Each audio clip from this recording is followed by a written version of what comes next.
taking a look at someone else who's leaving the SEC, and that's Jake Pope, former Alabama and Georgia safety, as he's transferring to UNLV, and Dan Mullen over there in Las Vegas as UNLV continues to retool their roster. They've lost a lot defensively, and Jake Pope, this is a nice piece for them. This is not a guy who's played a ton in his first few seasons of college football. Again, started his career at Alabama there, but was a relatively big recruit out of Georgia a few years back. He played in 5 games this year, and a lot of you may remember him for the incident that happened after the Ole Miss loss, where he was taking pictures with a former high school teammate as the Ole Miss fans stormed the field, and he was seen laughing and kind of joking around as after the team lost. And Kirby, of course, he said, "What an idiot, just stupid. I didn't see it until today." He's embarrassed about it. He's upset about it.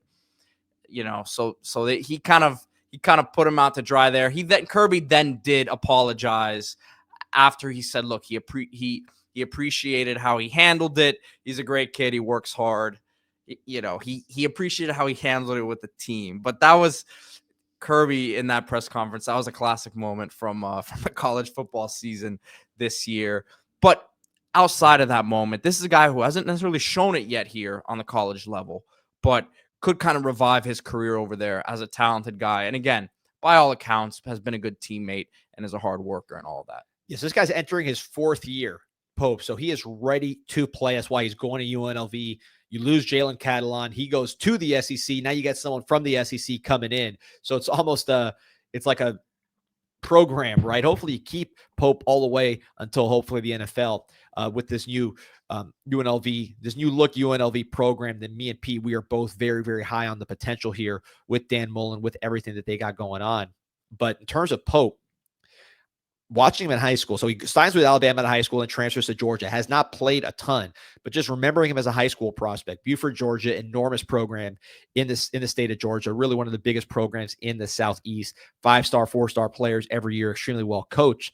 This is a guy that was playing receiver, returning kicks, playing defense. He was a star center fielder on the baseball team, consummate athlete, great GPA as well, just kind of exactly everything you want in a high school student athlete. But because of the athleticism and the size, he had traits that allowed him to go to not 1, but 2 of the biggest SEC schools, probably the 2 biggest SEC schools of this era.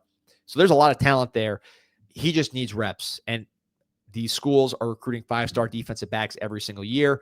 Hard to break in. There's a long list of guys that didn't, get on the field there in the secondary. They were able to build their careers elsewhere once they transferred out. You look at a guy like Amos at Ole Miss, an Alabama transfer, didn't really get where he wanted to go at the cornerback position, ends up going to Ole Miss. Now he's an NFL player, NFL prospect. So there are a lot of talented kids kind of buried on these teams.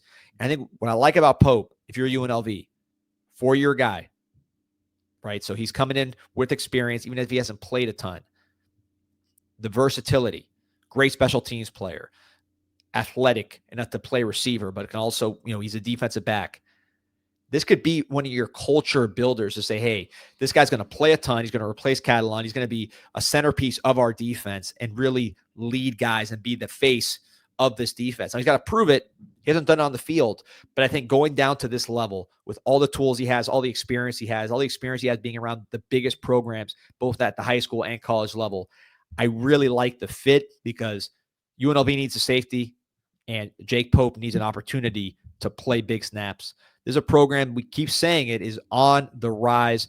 Mullen's going to get these guys playing well. He just needs to stack the talent, particularly in the defensive end, which is not his expertise. I love the addition of Pope. Yeah, man. I've been out there to the campus of the facility. I was out there for the East-West Shrine practices the last, not this last year, but the couple years before that. And they have a lot to sell, man. Not far from the Strip. Good program that has a lot of potential. Yeah, appreciate you, Coconut Grove, Kane. Again, appreciate everybody's support. What are we? Yeah, we got the live show's cooking today. Yeah, man, we're doing well, man. Appreciate everyone who's on here. Like and subscribe. And appreciate all the UNLV fans because we do a lot of UNLV content because we just are fascinated by this program and where they could go. We've seen Dan Mullen and what he can do in the SEC. He just needs to get talent there, and I think he's going to be able to recruit elite talent to UNLV for that conference more than SEC, where it's so highly competitive that if you're not an elite recruiter, which Mullen wasn't, he didn't love that part of the game, you're at a huge disadvantage. UNLV, there's more that he can sell relative to other programs that allows him to get a guy like Pope, who I think is going to have a very, very, very big impact at this school.